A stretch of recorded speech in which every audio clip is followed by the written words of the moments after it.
आज के ब्लॉग में नल जल वाला रास्ता में पानी भेटा गई लटे जौन की पाइप कटल रहा और पानी अपने मने नीचे गिरत रहा सटे। तो ये देखी हम आज रेडी होके चल देनी दुकान पर और रास्ता में कुछ हरियाली दिखल था। देखिए बांसवारी में एगो भूत दिखता।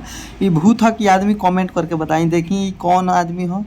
ये तो हमरा बहुत दूर से जूम करके लेनी है, लेकिन ये भूत वोत ना है। ये हटे हमार भाई। और या देहात में हमनी के दतुअन से भी मुँह धोए निसन और शहर में लोग ब्रश से मुँह धोएला। तो वह दतुअन काटे आइल। ओकरा बाद हम देखी नल जल वाला पाइप उठैनी हो कहनी कि एगो वीडियो बनावता। देखी पानी के तरह जियान होताटे, बर्बाद होताटे। तो ये रास्ता में भेटा गई लटे तो एक और वीडियो लेनी हो और कहनी कि देखी के तरह के बर्बाद होता। देखिए हम देखनी नज़र पड़ल तो पानी पूरा अंदर गंदा होता। तो हमरा लागल कि जरूर ये पाइप में पानी आवत हो, वही से गंदा। पर फाइनली पहुँच गई दुकान पर और दुकान चाचा खोल दिल रही। ओकरा बाद कुछ सामान ला सरियावल गई है।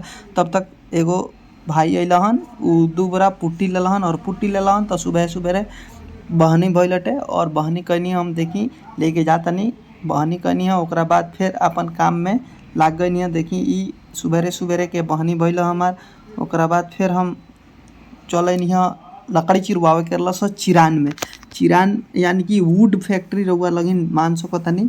अगर शहर में से देखत हो हम लगिन तो देखी के तरह के वुड फैक्ट्री बटे। यहाँ पर लकड़ी चिरालसन जौन की पटरी तैयार होला और लकड़ी से यानी कि वुड प्रोडक्ट बनेला। ऐसे यानी कि लकड़ी के जितना भी वस्तु तैयार होला सन वो चीज़ इहें से चिरा उरा के और जाला तो बनेला। तो हम गई चिरान में। तो ये चाचा से पूछनी कि आज चिरान चली कि ना चली।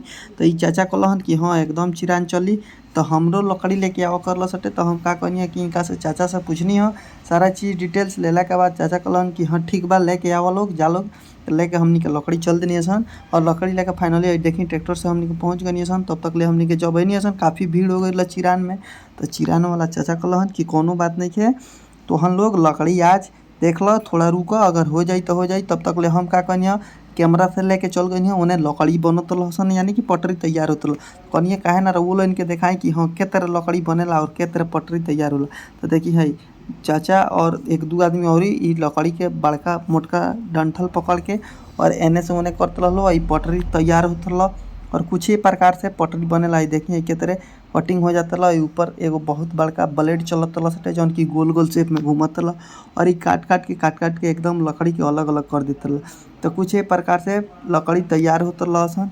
और देखिए फिर देखिए पटरी कितना सुंदर सुंदर तैयार होता ला सन और इतना सुंदर सुंदर और इतना फिनिशिंग में ये लोग पटरी तैयार करते ला। तो हम कहनी कि सुंदर सा पटरी के एगो वीडियो लहल जा। तो देखिए पटरी के तरह निकलत बाटे और ये कटिंग कितना फास्ट होता ला। देखिए मशीन के तरह बाटे और के तरह पटरी बने लसन फैक्ट्री